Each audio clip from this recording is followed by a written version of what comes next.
మొక్కని కరోనా ఆయుర్వేద మందులలో కూడా ఉపయోగించారు. చెట్టు శాస్త్రీయ నామం క్యాలోట్రోపిస్ ప్రోసీరా. ఈ మొక్కను ఆయుర్వేదంలో ఎన్నో రకాల అనారోగ్య సమస్యల్ని తగ్గించడానికి వాడుతారు. కీళ్ల నొప్పులు, దంత సమస్యలు, విరేచనాలు, మలబద్ధకం వంటి వాటి నుండి రక్షిస్తుంది. ఇందులో యాంటీ ఇన్ఫ్లమేటరీ గుణాలు, యాంటీ ఆక్సిడెంట్ లక్షణాలు ఉన్నాయి.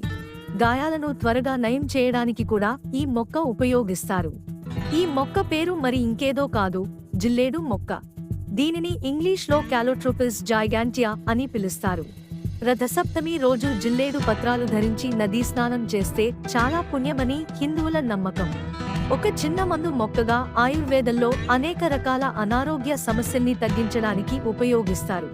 జిల్లేడు రకాలు తెల్ల జిల్లేడు, ఎర్ర జిల్లేడు, రాజజిల్లేడు. ఈ మొక్కలు ఒక రకంగా చెప్పాలంటే వరం లాంటివి. ఈ వీడియో నచ్చినట్లయితే ఒక లైక్